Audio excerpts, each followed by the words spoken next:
الحمد لله الذي جعلنا من المنكرين واللاعنين على الجبت والطاغوت ونور قلوبنا بولاية الأنوار العالمية الذي لا يبلغ بعد الهمم ولا يناله غوث الفتن الذي ليس لصفته حد محدود ولا نعت موجود فترى الخلائق بقدرته ونشر الرياح برحمته ووتد بالصخور ميادان أرضه ثم الصلاة والسلام والتحية والإكرام على النبي الأمي المكي القرشي أبي القاسم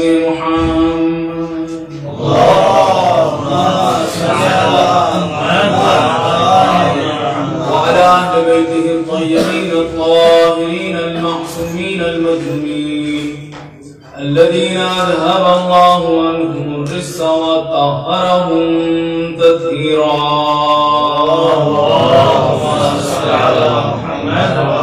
لا سيما على بقية الله الأعظم الحجة الثاني عشر المهدي المنتظر اللهم صل على محمد ولعنة الله على أعدائهم ومنكر فضائلهم وغاصب حقوقهم أجمعين.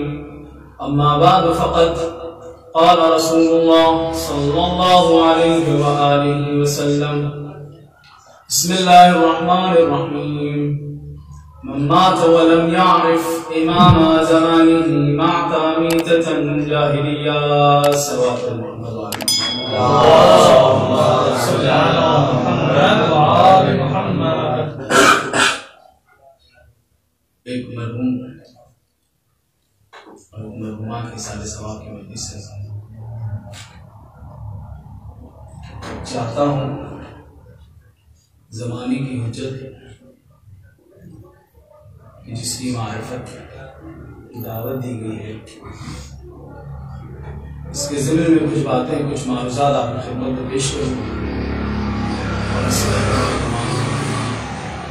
اور امید کرتا ہوں اس مبارک مہینے میں جو دو اللہ کے خاص شخصیتیں مہمان بنے ہیں، ایک برادر عزیز مولانا قیصر صاحب کی والدہ اور مولانا اسرار صاحب کی والدہ، امید کرتا ہوں خداوند عالم اس مہینے میں جہاں ہر ایک پر عنایتیں اور کرامتیں نوازتا ہے، خداوند عالم اس مہینے کے صدقے میں اور اس مہینے میں آنے والی بابرکت ذات کے صدقے میں ان دونوں کو جوار مولا کائنات کی شرح نصیب عطا.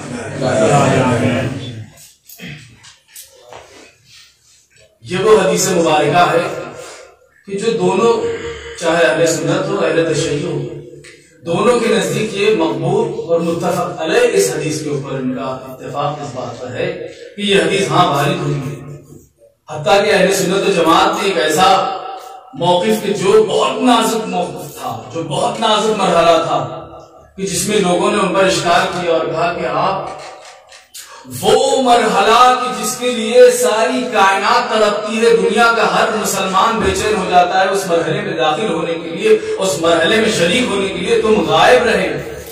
تو ان لوگوں نے جواب یہی دیا. کون سا مرحلہ تھا؟ کہا تفسیر و تکفین و تدفین پیغمبر اکرم صلی اللہ علیہ وآلہ وسلم. کون سی ایسی اہم منزل آ گئی تھی، کیسا ایسا کام آپ کے لیے پیش آ گیا تھا کہ اتنا بڑا مرحلہ، اتنا عظیم کام آپ نے چھوڑ دیا، ترک کر دیا.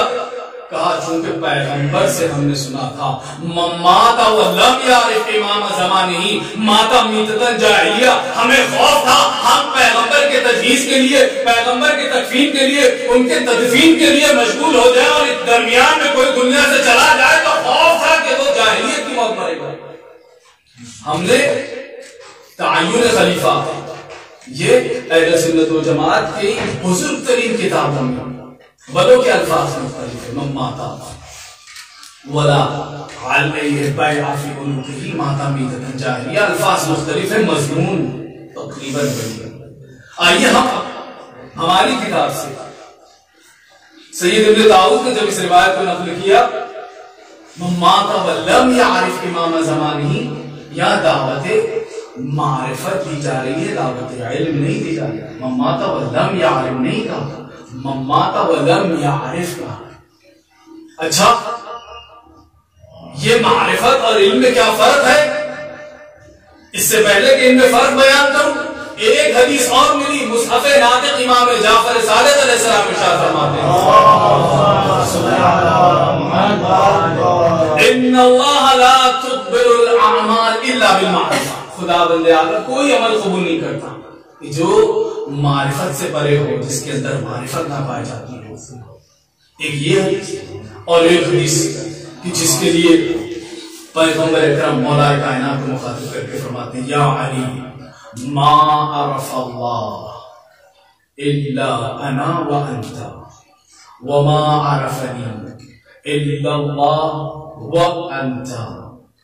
اور اس کے بعد ایک جملہ کیا فرمایا وَيَا عَلِي مَا عَرَفُكَ إِلَّا أَنَا وَاللَّهُ، جس کے اندر معرفت کا تذکرہ ہے. اب سوال یہ پیدا ہوتا ہے کیا یہ معرفت کی جس کا تذکرہ چل رہا ہے ایک طرف وہ کہ جو کل کائنات کی خلقت کا سبب ہے، کہ جس کے لیے خدا بند عالم نے کہا کہ اگر آپ دونوں ذات کو پیدا کرنا نہ ہوتا تو میں کائنات کو خلق ہی نہ کرتا. کائنات کا ہر ذرہ ان کے وجود کے صدقے میں خلق ہوا ہے. علم ان کے پاس ساری چیزیں ہونے کے باوجود وہ کہہ رہے ہیں کہ ہم معرفت پروردگار جیسی رکھتے ہیں ویسی کوئی نہیں رکھتا. تو معصوم کے پاس معرفت. دوسری چیز کہا گیا حدیث میں بغیر معرفت کے کوئی عمل قبول نہیں ہے. اور یہاں اس روایت وَلَمْ يَعْرِفْ إِمَامَ زَمَانِهِ مَاتَ مِيتَةً جَاهِلِيَّةً، جو مر جائے اور اپنے وقت کے امام کی معرفت نہ رکھتا ہو وہ جاہلیت کی موت مرے گا. تو اس کا مطلب کیا ہے؟ آئیے میں معرفت کچھ تعریف آپ کی خدمت میں عرض کروں. سید منیر خباز کہتے ہیں معرفت یہ مقابل علم ہے. علم کے مقابل میں کون سی چیز لا کر کے رکھی؟ انہوں نے کہا یہ علم ہے، یہ اس کے مقابل میں معرفت ہے. اگر علم کو سمجھ لو گے تو معرفت سمجھ میں آئے گی. کہا علم کیا ہے؟ کہا علم کے لیے بہت سی تعریفیں کی گئی. اس میں یہ تعریف حضور صورت الشیء فی الذہن. آپ نے کسی چیز کو دیکھا، کسی چیز کی تصویر آپ کے اس چیز کو دیکھنے کی وجہ سے جو ذہن میں چھپ جاتی ہے، کہتے ہیں یہ علم ہے. صرف اور صرف صورت کا ذہن میں آ جانا یہ علم ہے. کہا معرفت کیا ہے؟ معرفت انہوں نے کہا یہ جو آپ کے ذہن میں تصویر چھپ رہی ہے اس تصویر کو وہ معلومات جو آپ کے ذہن میں ہیں ان کے اوپر تطبیق دے کر کے ان میں سے وہ چیز کو نکال لینا کہ جس پر یہ تطبیق منطبق آتی ہو. ہاں یہ فلاں شخص کی ہے کہ جس کو میں نے فلاں مقام پر دیکھا تھا. ہاں یہ فلاں شخص کی ہے کہ جو فلاں قبیلے سے تعلق رکھتا ہے. ہاں یہ فلاں شخص کی ہے کہ جس کو میں جانتا ہوں، پہچانتا ہوں. یہ تدبیر کر لے جانا معرفت کہلاتا ہے. ایک علم، دوسرا ہے معرفت. یہ ایک تعریف کی گئی. کہا دوسری تعریف کیا ہے؟ کہا دوسری تعریف اس لیے ہے کہ علم تفصیلی کو معرفت کہا جاتا ہے. علم کی دو قسمیں، ایک علم اجمالی، دوسرے علم تفصیلی. کہا علم تفصیلی کو معرفت کہا جاتا ہے جہاں اشیاء کی حقیقت اور عمیق آپ اس کی جانتے ہوں، اس کی اصل حقیقت سے واقف ہو، کہتے ہیں وہ معرفت کہلاتا ہے. اچھا کسی نے ایک تعریف اور کی. کہا وہ کیا ہے؟ کہا التذکر بعد النسیان. انسان کسی چیز کو بھولنے کے بعد یاد کر لے جاتا ہے، کہتے ہیں یہ معرفت کہلاتا ہے. کہتے ہیں اسی لیے اللہ نے اپنے اسماء میں جتنے بھی اللہ کے نام ہیں 99 کہیں اللہ نے اپنے لیے عارف استعمال نہیں کیا، عالم استعمال کیا.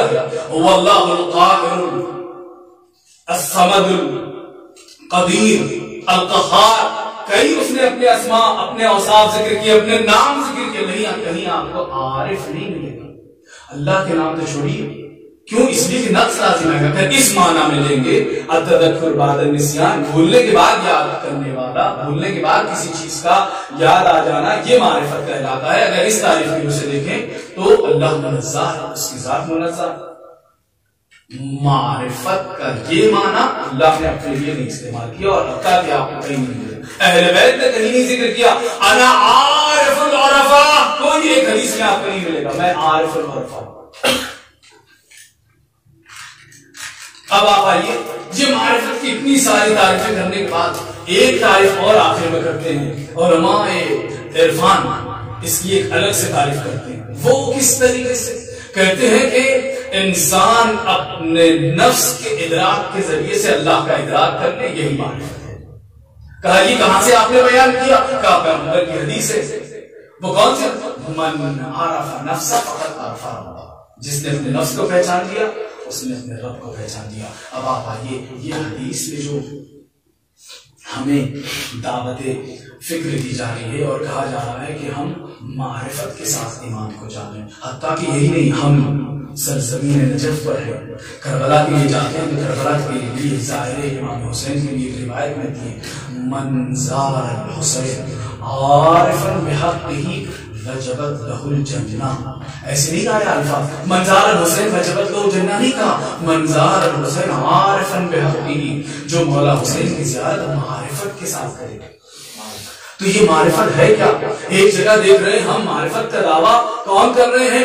پیغمبر اکرم کر رہے ہیں کہ میں اور علی آپ جتنا خدا بند عالم کی معرفت رکھتے اتنا کوئی نہیں رکھتا. اور ایک دوسری طرف معصوم کرے بغیر معرفت کے ہماری قبول نہیں ہے. اور تیسری طرف ہمارے لیے کہا جا رہا ہے کہ جو وقت کی حجت کی معرفت رکھے بغیر دنیا سے چلا جائے گا وہ جاہلیت کی موت پر. تو اس میں ہمیں نظر آ رہا ہے کہ کچھ نہ کچھ تو اس کے اندر مراتب ہے. جب ان مراتب کو ڈھونڈنے کے لیے میں نے ایک رسالہ پڑھا کہ جو ادب حسینیہ سے چھپا، کہ جس کے اندر بیان ہوا کہا معرفت کے 3 درجے ہیں. معرفت ایک درجے کا نام نہیں ہے. اچھا یہ تو واضح ہو گیا کہ معرفت علم سے بلند چیز کا نام ہے، چونکہ علم تفصیلی علم اجمالی سے اعلیٰ ہوتا ہے. اور اسی طریقے سے انسان کسی چیز کی حقیقت اور کنہ سے معرفت کنہ سے آگاہ ہو جاتا ہے. اس کا مطلب یہ ہے کہ انسان وہ جو معلومات ظاہریہ ہوتے ہیں اس سے ہٹ کر کے عمیق معرفت میں چلا گیا، عمیق معلومات اسے حاصل ہو گئے. تو یہاں اتنا تو پتا چل گیا معرفت علم سے بلند ہے.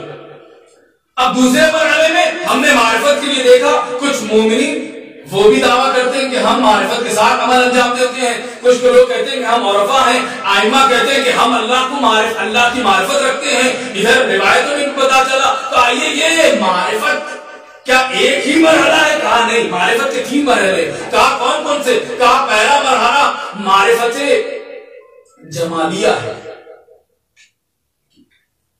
اس کے بعد آتا ہے معرفت جلالیہ، اور تیسرے مرحلے میں آتا ہے معرفت کمالیہ. کہا یہ 3 معرفت کے میں مختصر سا چاہتا ہوں کہ انسان اس کاوش کو خدا بندیال میں قبول کرے کہ معرفت کے حقیقی معنی سے انسان واقف ہو جائے کہ ہمیں کس حد تک معرفت رکھنی ہے، کس حد تک ہمارے پاس معرفت کا درجہ ہو کہ جس کے بعد ہم کہہ سکیں کہ ہاں مما فبدم یعرف امام زمان ماتمی جاہلیہ کی حدیث کی روح سے ہم اپنے وقت ایمان کی اتنی معرفت رکھتے ہیں، زیادہ امام حسین معرفت کے ساتھ کرتے ہیں. کہا معرفت کے جب 3 مرحلے ہیں تو پہلا مرحلہ کیا کہا؟ جلالیہ، معرفت جلالیہ. کہتے ہیں انسان، اس کی مثال دی ہے، انسان اگر دور سے ایک پہاڑ کو دیکھے تو اس پہاڑ کی حدود اس کے ذہن میں آ جائیں گے، اس کے پہاڑ کی سرحدیں وہ دور سے پتا کر سکتا ہے کہ ہاں یہ اتنی چوڑائی، اتنی لمبائی اور اتنی وسعت پر مشتمل یہ پہاڑ ہے. یہ ہو گیا انسان کا ایک پہاڑ کے سلسلے میں معرفت کہ ہاں یہ کتنا بلند، کتنا عریض ہے. یہ اس کی معرفت کون سی معرفت کہلاتی ہے؟ کہا یہ معرفت جلالیہ ہے. جب انسان اس سے قریب ہوتا ہے، جب قریب ہونے کے بعد اس کے اندر موجود خوبصورتی کو محسوس کر، خوبصورتی کو دیکھتا ہے، ہر طرح کے پرندے اس کے اوپر نظر آنے لگے، اس کے اوپر اس نے ہریالی دیکھی، اس کے اوپر پیڑ پودے دیکھے، اس کے اوپر کچھ خوش منظر دیکھے، وہ سارے منظروں کو دیکھنے لگا. اس سے جب قریب ہونے لگا تو اس کے اندر پائی جانے والی کچھ اچھائیوں کو اپنی آنکھ سے مشاہدہ کرنے لگا جو پہلی والی میں نہیں تھی. تو کہا یہ دوسری منزل کہ جس کے اندر ان اچھائیوں کو دیکھ کر کے اور اچھائیوں سے کیا ہونے لگا, سرور محسوس کرنے لگا. کہتے ہیں یہ ہے معرفت جلالیہ.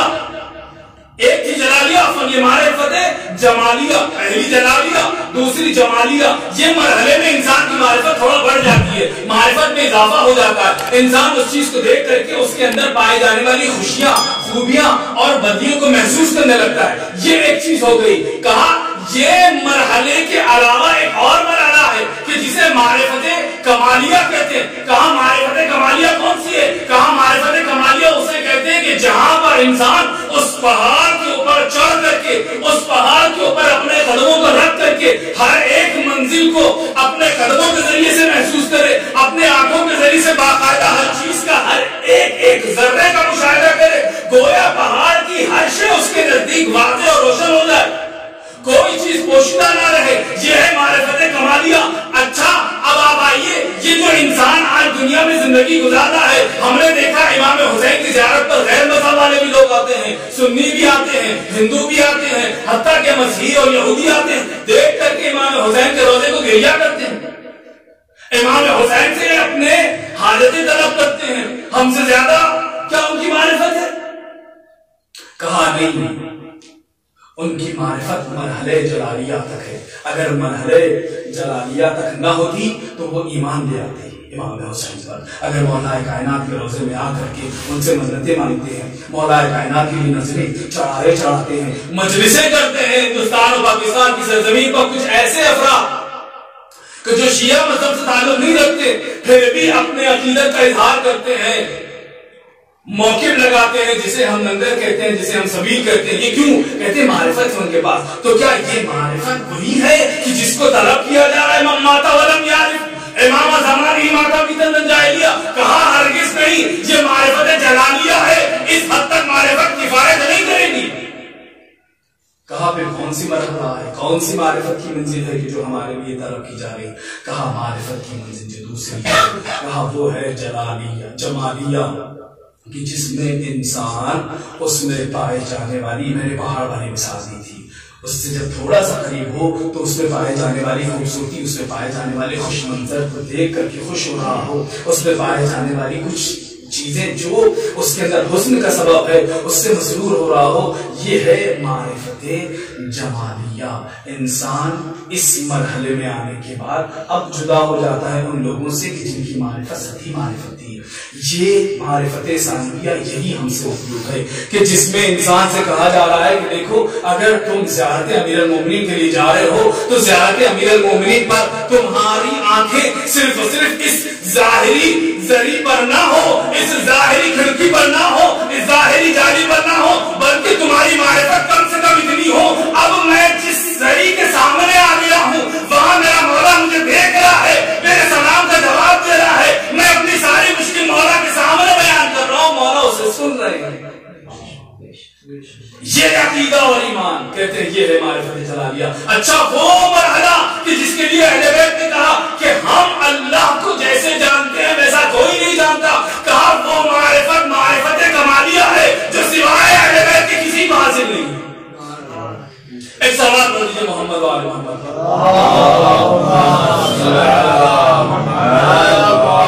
یہیں سے وہ حدیث پہ چاہوں آپ کی خدمت میں پیش کروں. کیا کہا؟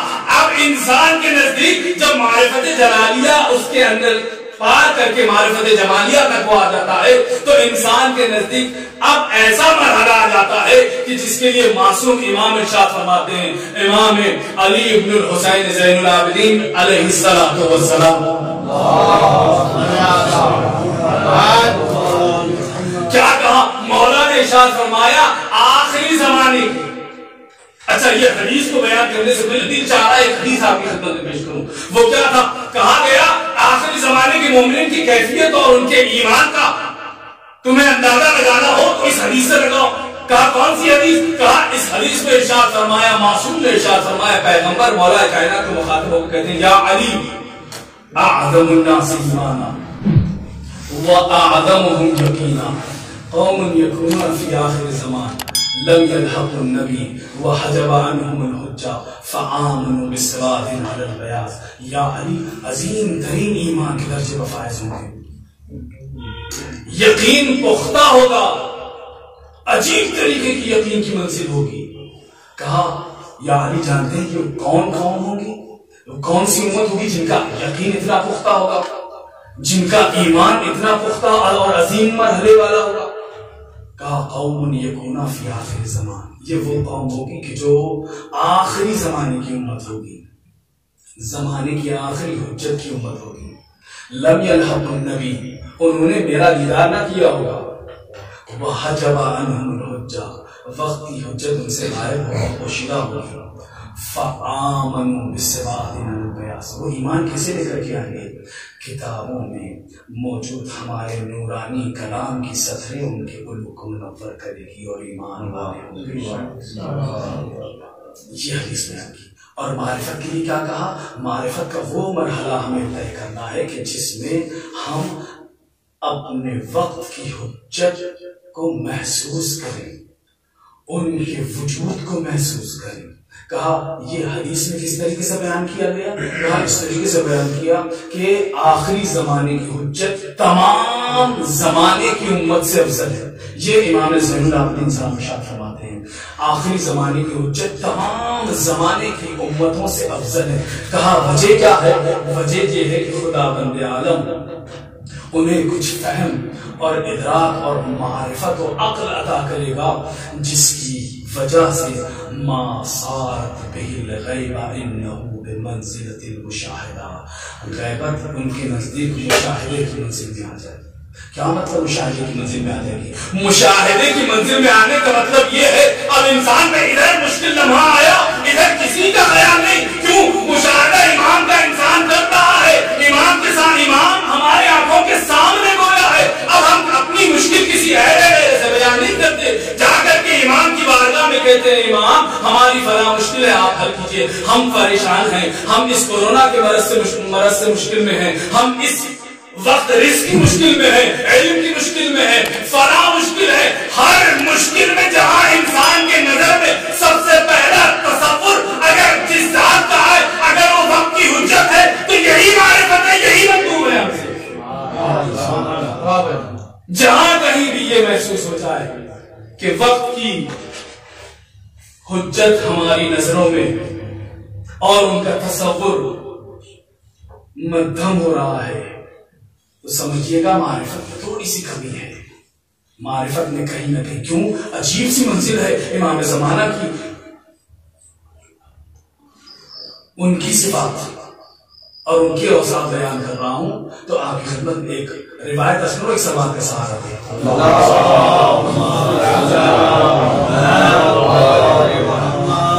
کہا کائنات کا وہ پہلا نبی کہ جس کو خداوند عالم نے جس پر خلق کیا، وہ مرحلہ وہ تھا کہ جہاں پر جناب آدم کا پتلا تیار ہو گیا، ادھر جناب آدم کا پتلا تیار ہوا، ادھر خداوند عالم نے تمام لوگوں کو جو سامنے موجود تھے، چاہے اس میں ملائکہ ہو، چاہے ان میں جن و حتیٰ کہ ابلیس بھی ان میں شامل تھا، کسی قسم کا کوئی فرق نہیں تھا. حکم دیا جیسے میں اس میں روح پھونکوں تم سب سجدے میں چلے جانا. کون سا سجدہ؟ کہا سجدہ تعظیمی، سجدہ تعظیمی بجا لانا. کہا کس کے لیے؟ تو شیخ صدوق علیہ الرحمہ اپنی کتاب امالی میں لکھتے ہیں یہ سجدہ جو تعظیمن تھا ان انوار کے لیے تھا کہ جو جناب آدم کے صلب میں مشاہدہ کیا جا رہا تھا. جیسے ہی خداوند عالم نے یہ پیغام جاری کیا، ملائکہ نے ایک مرتبہ کہا کہ تو ان کے لیے تو انہیں روئے زمین کے اوپر وہ ساری گفتگو کہ جس کے اندر سجدے سے پہلے جناب آدم کے لیے سب نے کہا کہ تو انہیں روئے زمین کا خلیفہ بنائے گا جو خون ریزی برپا کرے. خدا بند عالم نے کہا ہے آدم آپ وہ اسماء کا علم انہیں دے دیجیے کہ جو ہم نے آپ کو بتایا تھا. جب انہوں نے سارے نام بتا دیے، سارے اوصاف بتا دیے تو جناب آدم سے سن کر کے ملائکہ نے کہا کہ ہم آپ کی بات سرخم تسلیم کرتے ہیں اور ایک طرح کا کسی طرح کا اشکال نہیں کیا، فوراً سے سجدے میں چلے گئے۔ یہاں کے اوپر شیخ صدوق علیہ رحمہ کہتے ہیں یہ وہ مرحلہ تھا کہ جہاں پر خداوند عالم نے غیبت کے مرحلے کو بھی واضح کر دیا۔ کہا کیسے غیبت کے مرحلے کو واضح کیا؟ اس طریقے سے واضح کیا، جناب آدم کے صلب میں موجود وہ نورانی کیفیتیں، وہ نورانی شخصیتیں جو ظاہر میں موجود نہیں تھی، جو جناب آدم کے صلب میں بنہا تھی، صرف نور کا مشاہدہ ہو رہا تھا، اس نور کے مشاہدے کو کر کے تمام ملائکہ تعظیماً سجدے میں چلے گئے۔ ایک وہ تھا کہ جس نے جناب آدم کے ظاہر کو دیکھا اور کہا کہ میں اس کو دیکھ رہا ہوں، یہ مٹی سے بنا ہوا ہے، میں آگ سے خلق ہوا ہوں، آگ مٹی سے افضل ہوتی ہے، میں اسے سجدہ نہیں کروں گا۔ خداوند عالم نے مردود واضح کر دیا، ایک قانون بتا دیا، دیکھو تم نے کیوں انکار کیا؟ کہا میں ظاہر کو دیکھ رہا تھا، میں غائب پر ایمان نہیں رکھتا۔ ملائکہ نے کہا ہم نے اپنے اس نبی کے ذریعے سے معلومات حاصل کر لی اور اطمینان کی منزل آ گئی کہ دیکھو کچھ ہے شخصیتیں کہ جس کو اللہ نے عظیم قرار دیا ہے، کہ جس کے تعظیم میں ہمیں سجدہ کرنے کے لیے کہا گیا۔ اب خداوند عالم کے اس قانون سے شیخ صدوق کہتے ہیں ایک فارمولا مل گیا، جو شخص غیبت کا ایمان رکھتا ہے وہ ملائکہ صفت بن جاتا ہے، جو غیبت کا انکار کرتا ہے وہ ابلیس صفت بن جاتا ہے۔ ایک صلوات پڑھیے محمد و آل محمد۔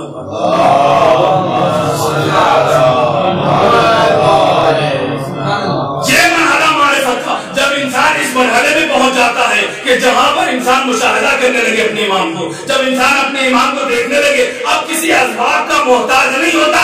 جب وہ بارگاہ امیر پر کسی بھی وقت پہنچتا ہے، اگرچہ کہ کفر کتنے ہی مضبوط و قوی کیوں نہ ہو، ارادہ کرتا ہے مقدس اردبیلی کے لیے وہ کفر ٹوٹ کر کے گر جاتے ہیں اور دروازہ کھول کر کے استقبال کرنے لگتا ہے۔ یہ کون سی چیز تھی؟ کہا یہ وہی معرفت ہے کہ جس کی وجہ سے مقدس اردبیلی کو یہ مقام حاصل ہوا۔ رات کے جس پر آپ آج چلے جائیے، رات کے 12 بجے مسجد صحرا اگر آپ جانا چاہیں نہیں جا پائیں گے، آپ کو باہر ہی سارے اعمال انجام دیں، مقفل کر دیا گیا، آپ کو نہیں کھلے گا اذان صبح سے 1 گھنٹہ پہلے۔ اسی طریقے سے اور بھی مقامات ہیں، بعض مقامات ایسے ذکر ہوئے ہیں جیسے کاظمین کچھ لمحوں تک یہی مراحل طے کرتا رہا، نہیں کھل سکتا، لیکن جس کے پاس معرفت تھی وہ کسی قفل کے محتاج نہیں ہوا کرتے۔ وہ جب اپنے وقت کے امام کو مشاہدہ کرتے ہیں تو انہیں یہ قفل ان کی راہ میں حائل نہیں ہوتے، وہ جا کر کے اپنے وقت کے امام کو پکارتے ہیں، امام اسباب بناتے ہیں۔ یعنی اس سے ایک نتیجہ یہ بھی مل رہا ہے، زیارت پر آنے کے لیے اسباب ہمیں بنانے کی ضرورت نہیں ہے، اپنی معرفت قوی کر لیں خداوند عالم کا یہ حجت کی جسے اللہ نے زمین پر حجت خدا قرار دیا ہے، وہ اسباب خود بخود پیدا کرتے چلے جائیں گے۔ یہ ہم اور آپ ہیں کہ جو یہ تصور کرتے ہیں کہ ہمارے عراق آنے کے، زیارت آنے کے اسباب ہم نے یہاں وہاں سے جوڑا ہے، ہم نے یہاں وہاں سے اکٹھا کیا ہے۔ در حقیقت یہ ہماری معرفت جتنی تاخیر سے جس کی اسباب اکٹھا ہوئے اس کی ویسی معلومات اور اس کی ویسی معرفت ہے، جس کے جتنی جلدی ہو گئے اس کے الگ مرحلہ۔ میں ایک مرحلہ آپ کی خدمت میں بیان کروں اور ختم دعا۔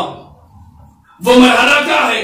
کہا وہ مرحلہ یہ کہ قرآن مجید کی ایک مشہور و معروف آیت مبارکہ کہ جس کے اندر ارشاد رب العزت ہو رہا ہے، بسم اللہ الرحمن الرحیم، قل ارأیتم ان اصبح ماؤکم غورا فمن یأتی منکم ماء معین۔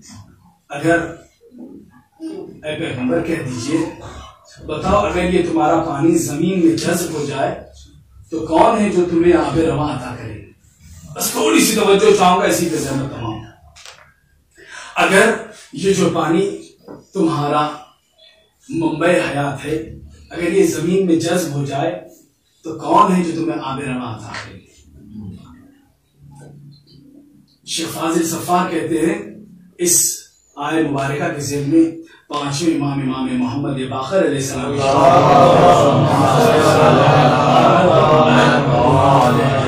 امام فرماتے ہیں یہاں کے اوپر اس روایت میں قل ارأیتم ان اصبح ماؤکم غورا، ماؤکم غورا یعنی ان اصبح امامکم غائبا، اگر تمہارا امام غائب ہو جائے، یہاں پانی سے مراد امام لیا گیا ہے، یہاں جس پانی کا تذکرہ ہے اس سے مراد وقت کا امام ہے۔ ایک سوال پڑھ دی محمد والا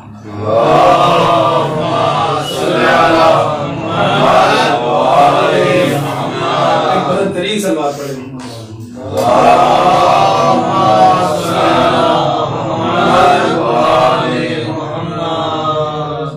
کیا ارشاد ہوا؟ قل ارأیتم ان اصبح ماؤکم غورا فمن یأتی منکم ماء معین، اگر یہ تمہارا پانی زمین میں جذب ہو جائے تو کون ہے جو تمہیں آب رواں عطا کرے گا؟ میں نے کیا کہا؟ پانچویں امام نے کہا اس ماں پانی سے مراد، کہا پانی سے مراد امام زمانہ عجل اللہ تعالی فرجہ الشریف، ان اصبح امامکم غائبا، اگر تمہارا امام غائب ہو جائے۔ اسی پانی کے لیے قرآن نے ایک اور آیت پیش کی، وَجَعَلْنَا مِنَ الْمَاءِ كُلَّ شَيْءٍ حَيٍّ، ہم نے پانی کے ذریعے سے ہر چیز کو حیات بخشی۔ امام کے لیے کیا کہا؟ امام ہے پانی کہ جس سے مراد دیا گیا کہ اس پانی سے مراد امام ہے۔ دوسری جگہ ارشاد ہوا پانی منبع حیات ہے، انسان، چرند، پرند، دنیا میں ہر شے کہ جس کے اندر حیات کا تصور ہے، تو قرآن نے کہا کہ وہ پانی کی وجہ سے وَجَعَلْنَا مِنَ الْمَاءِ كُلَّ شَيْءٍ حَيٍّ، ہم نے پانی کے ذریعے سے ہر چیز کو زندہ رکھا ہے۔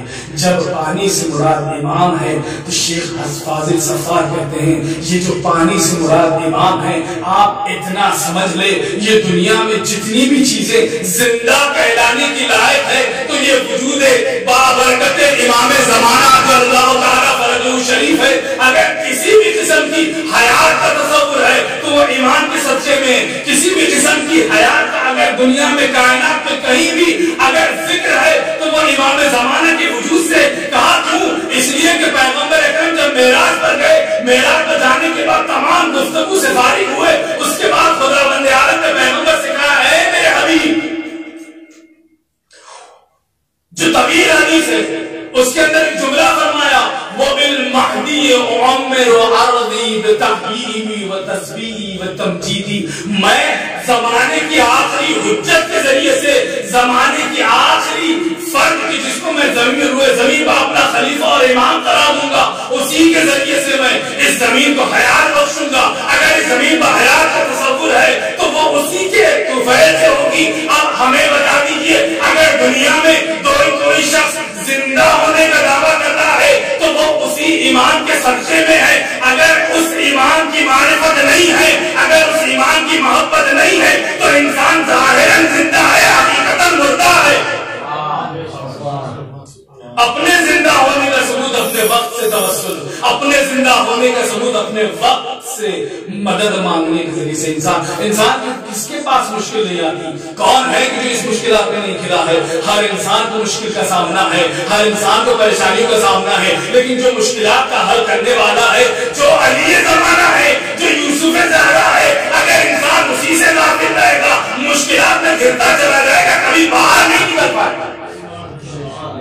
اگر مشکلات سے نجات چاہتا ہے، اگر مشکلات سے بچنا چاہتا ہے تو اسے مشکل کشائے زمانہ سے توسل کرنا ہو، کیونکہ جو صفات مولا کائنات کی ہیں وہی صفات مولا امام زمانہ کی ہیں۔ جو صفات کے حامل امیر المومنین تھے، جیسی مشکل کشائے مولا امیر کر سکتے ہیں ویسی مشکل کشائے مولا امام زمانہ عجل اللہ تعالیٰ فرجہ شریف کر سکتے ہیں۔ امام زمانہ سے لوگ غافل ہیں جس کی وجہ سے مشکلات کا سامنا ہے۔ وہ زمانے کے علماء یا وہ زمانے کے مومنین کہ جنہوں نے اپنے وقت کے امام کی معرفت کما حق حاصل کرنی تھی، کبھی کسی کے در کے محتاج نظر نہ آئے۔ انہیں حاجت نہیں تھی کہ فلاں شخص لا کر کے رضا پہنچائے گا تو ہی لاک ڈاؤن میں میرا گھر چلے گا۔ انہیں یقین کامل تھا میرا امام مجھے دیکھ رہا ہے، مجھے بھوکا جگائے گا، بھوکا سلائے گا نہیں۔ کیوں؟ اللہ نے انہیں رزق پہنچانے کا سبب قرار دیا ہے، جس کے لیے آپ کیا پڑھتے ہیں؟ این السبب المتصل بین الارض والسماء، زمین و آسمان میں جس کو اللہ نے سبب قرار دیا ہے وہ امام زمانہ کی ذات ہے۔ اسی لیے زیارت میں ایک جملہ اور ملتا ہے، میں نے کہا نا امام کو حیات سے تعبیر کیا گیا ہے، اسی لیے ہم زیارت میں پڑھتے ہیں السلام علیک یا عین الحیات، سلام پر جو منبع حیات ہے۔ ہم زندہ ہونے کا اگر ثبوت دینا ہے تو خدا توفیق دے کہ ہم اپنے وقت کی معرفت ویسے کر سکیں۔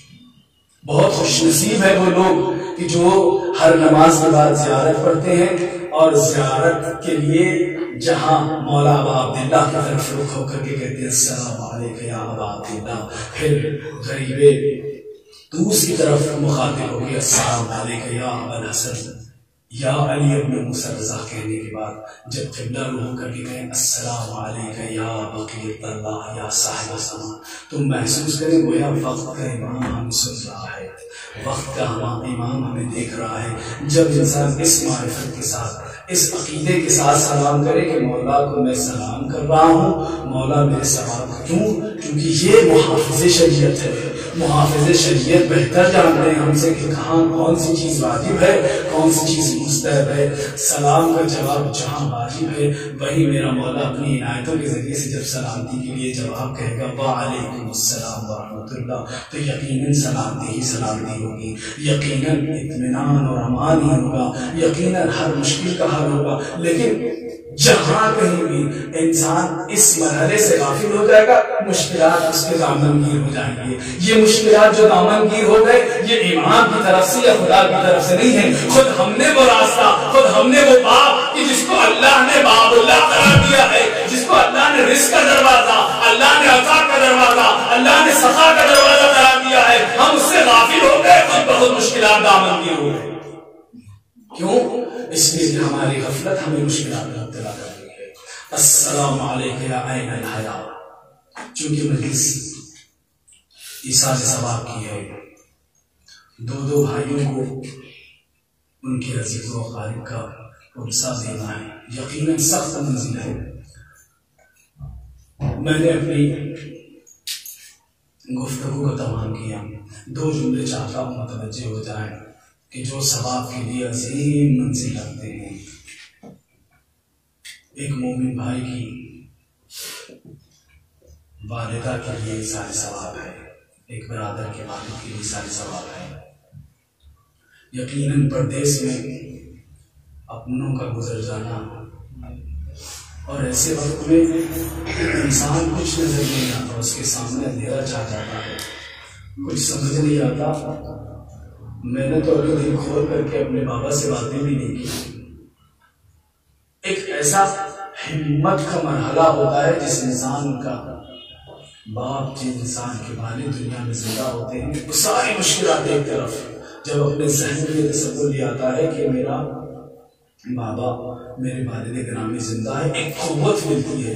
جہاں ایک بیٹے کو باپ سے یہ قوت ملتی ہے، وہیں ایک بیٹے کو ماں سے یہ تسلی رہتی ہے کوئی بھی مشکل ہو میں اپنی ماں سے بیان کروں گا، ماں میرے حق میں دعا کرے گی، میری وہ مشکل دور ہو جائے گی۔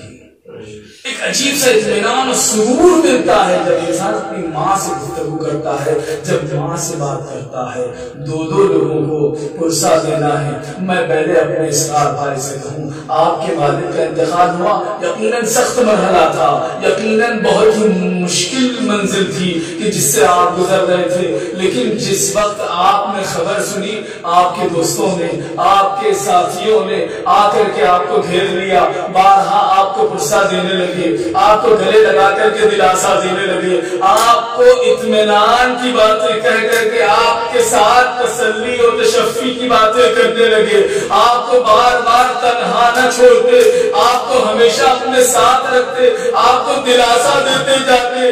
یقیناً یہی اسلام کا قانون ہے، جب کسی کا باپ اس دنیا سے چلا جائے تو اس کے بیٹے کو دلاسا دینا چاہیے، اس کے بیٹے کو سینے سے لگانا چاہیے، سینے سے لگا کر کے تسلی اور تشفی دینا چاہیے۔ لیکن کربلا والوں کا غم بڑا عجیب غم ہے۔ کربلا میں ایک بیٹا ہے جس کے ہاتھوں میں ہتھکڑیاں، پاؤں میں بیڑیاں، گلے میں توق ہے،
اللہ سوائے قبر سید الشہداء کے یہ وہ مرحلہ تھا کہ جو ایک بیٹے نے مصیبت کے مرحلے کو گزارا، یہ وہ منزل تھی کہ جوان کے بیٹے نے اپنی جان لبوں تک لے آئی. کیوں؟ کیونکہ باپ کو بے گور و کفن دیکھا تھا.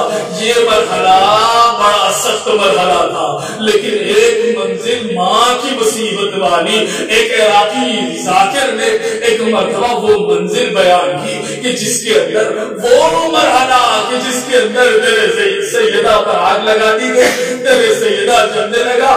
کسی کیا خدا نہ خواستہ کسی کیا یہ مرحلہ نہ ہو کہ کسی کے گھر میں آگ لگے. کیونکہ کچھ لمحے پہلے ہمارے قرب میں آگ لگی تو ایک چیز محسوس کی، وہ یہ کہ کسی کے گھر میں آگ لگتی ہے جو دھواں نکلتا ہے وہ دھواں جان لیوا ہوتا ہے، سانس لینے میں تکلیف ہوتی ہے. سیدہ کے گھر میں آگ لگی، آگ لگنے کے بعد ایک مرتبہ گھر میں دھواں بھرنے لگا. اس مرحلے کے اندر اس ملعون نے جراتیں کرنا شروع کی. وہ مرحلہ آیا کہ جہاں پر جناب سیدہ غش کھا کے زمین پر گر گئی. امام حسن حسین کہتے ہم پریشان تھے، کہاں جائے، اماں کو سنبھالے یا بابا کے پیچھے جا. لیکن جب بابا کو لے کر کے چلے گئے، اجرکم اللہ، جب بابا کو لے کر کے چلے گئے بچے ماں کے گرد جمع ہو گئے. جناب زینب آگے بڑھی، آگے بڑھنے کے بعد ایک مرتبہ اپنے ہاتھ سے جناب سیدہ کا رخسار سہلایا، کہا اماں ہوش میں آئی، اماں آپ کے بچے پریشان، ہوش میں آئی اماں. ماں کی آواز نہ آئی. ایک مرتبہ مولا حسین آگے بڑھے، پیشانی کا بوسہ دیا، گریہ کر کے فرمایا اماں تیرا لعنت نہیں، اماں ہوش میں آ جاؤ اماں. ایک مرتبہ حسین کے گریہ کی آواز سنی، جناب زہرا اپنی آنکھیں کھولنا چاہی، آنکھ نہ کھل پائی. ایک آنکھ مکمل کھل گئی، دوسری آنکھ جا کے کہتا نہ کھل پائی. کہا کیوں؟ آنکھ میں سرخی آ گئی تھی. کہا یہ سرخی کیسی تھی؟ کہا ملعون نے جو نماز جانا چاہتا زہرا آنکھ نہ کھول سکتی. اجرکم اللہ. جس وقت جناب زہرا کو بچوں نے دیکھا تو کیا حالت تھی؟ آنکھ میں خون اتر آیا، گال سر پر گال نیلے پڑ گئے. ایک مرتبہ جناب زہرا سے گھبرا کر کہا بچوں بابا کہاں ہے؟ ایک مرتبہ بچوں نے کہا ماما بابا کے گلے میں رسی ڈال کر کے لے کر کے گئے ہیں. ایک مرتبہ جب یہ جملہ سنا یقیناً جناب سیدہ سے اٹھنا چاہا ہوگا، مجھے نہیں معلوم. جس کی پسلیاں ٹوٹ چکی ہوتی ہے وہ کیسے کھڑا ہوگا. زہرا بنانا بھول گئی، علی کو چھوڑ دو ورنہ میں اپنے سطح کے باہر بکرا دوں. اللہ رحمت اللہ علی القوم الظالمین وسيعلم الذين ظلموا أي منقلب ينقلبون. بالا ہمارے سے ذکر کریم کو قبول فرما. خدایا ہمارے ان معصوم کو جوائے جناب سیدہ کے عنوان میں جگائے رائے فرما. خدایا ان روتی آنکھوں کو دیدار امام زمانہ سے مشرف فرما. خدا کے واسطہ محمد والے محمد کا ہمیں معرفت حقیقی امام زمانہ عطا فرما. خدا کے واسطہ محمد والے محمد کا جن مرحومین کی سارے ثواب کی نسبت باقی گئی ہے، خدایا اس زندگی کے صدقے میں خدایا ان کے درجات کو بلند فرما، ان کے قبور کو منور معطر فرما، انہیں جمال معصومین میں جگہ عنایت فرما، ان کے لواحقین کو صبر جمیل عنایت فرما. خاص طور سے ہمارے دونوں برادران کو صبر جمیل عنایت فرما. خدا تیری بارگاہ میں آخری دعا یہ ہے وقت کی حجت کے ظہور میں تعجیل فرما، ان کو مولا کے غلام و شکر فرما.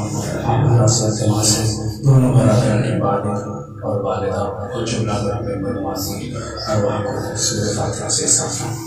بسم اللہ الرحمن الرحیم.